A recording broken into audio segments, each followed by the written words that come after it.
I'm Douglas Rathbun, Chairman of the Board of Directors of PostClassical Ensemble, and I'm here today with Ángel Gil-Ordóñez.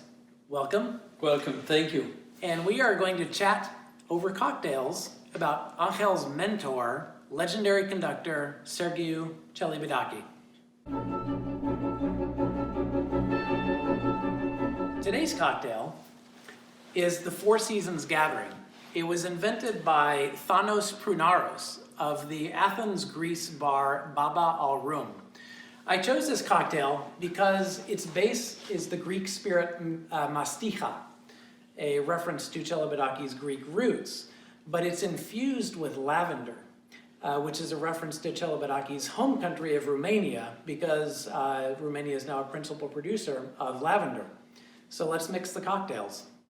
To make the Four Seasons Gathering, we start with the Greek spirit Mastiha, which we have infused with lavender, pouring about 55 mils, or about 1.8 ounces, and to that we add 15 mils of freshly squeezed grapefruit juice and 15 mils of lemon juice, 5 mils of maraschino, 5 mils of vanilla syrup, a gum syrup infused with vanilla beans, 2 dashes of Angostura bitters, and 1 dash of lavender bitters. And then we will shake it vigorously for about 20 seconds until thoroughly chilled, then double strain into a coupe, and garnish with a grapefruit peel and a sprig of lavender. Cheers. Cheers. Thank you. Wow, beautiful. So Ángel, how did you come to study under Celibidache? So in April 1978, Celibidache came as a guest conductor of the London Symphony, and they toured Europe, and they arrived to Madrid, to Teatro Real, and I went there. That was my big mistake, because the extraordinary experience of listening to such a performance of Romeo and Julia by Prokofiev really, it was an epiphany, really. One of the suites or the whole ballet? It was actually a suite that he created with there are two, as you know, there are two famous suites of the ballet, and actually he makes a mixture of some numbers of the first suite and some numbers of the second suite. Okay. The sound of the orchestra, the tension that he created, the balances, the textures, everything, unbelievable.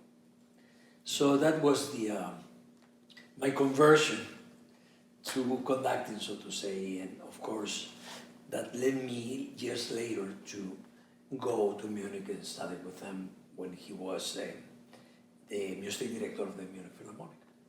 What do you think is the most important thing that you learned from Celibidache? What I think Celibidache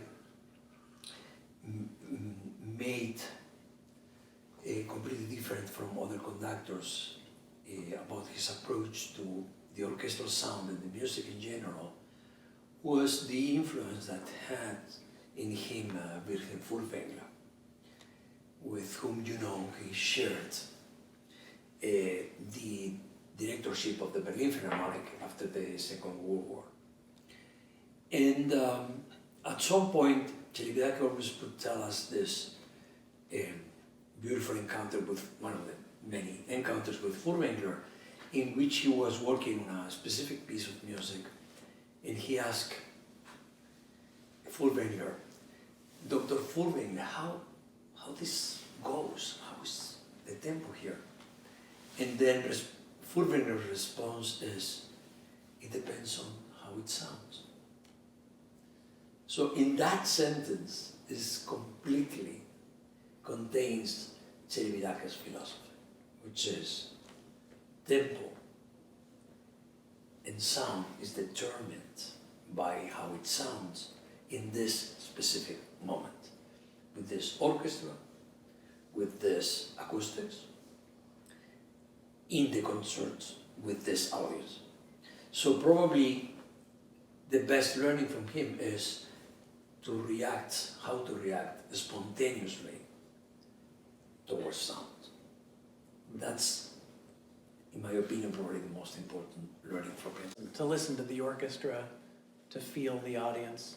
and react to that. Okay. You know, we talk in other, in different times of our conversations about how do you prepare for a performance. So you have an idea in your head, you even have a tempo, but to be able to adapt to the moment, to what the musical ideas, I think is crucial. Yeah. What do you think accounts for Celibidache's cult status among people who know him? Well, I think, you know, when you have somebody that, if the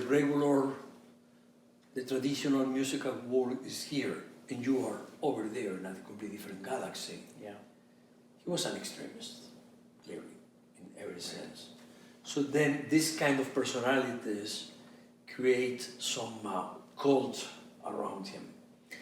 It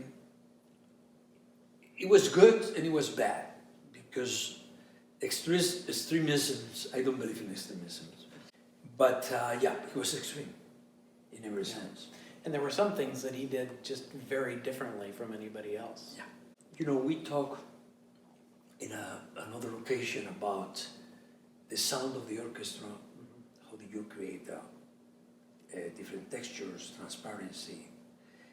We talk about balances, that orchestras tend to play louder than it's allowed in order to create these beautiful textures. Right. Another condition, important condition, is tempo.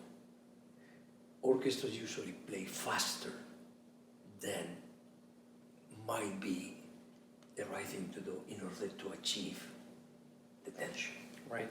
And one of his ways to do it was using tempi that might seem to us too slow.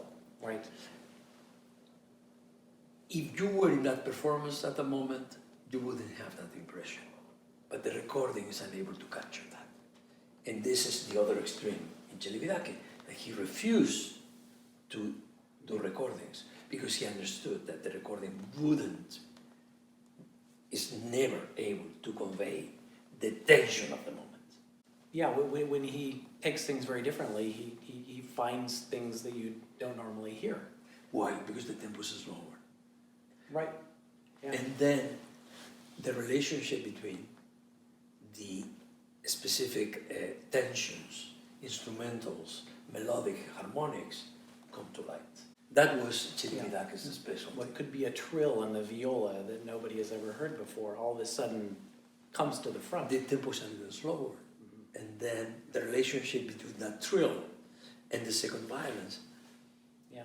the middle voices, always there was another incredible thing about Celibidache, the middle voices, which is always the difficult voices, you know. We always listen to extremes, high frequencies and the low frequencies, but the middle voices are the key for transparency and for different textures. Yeah. So he was a master of that. Well, it has been a pleasure exploring this with you today.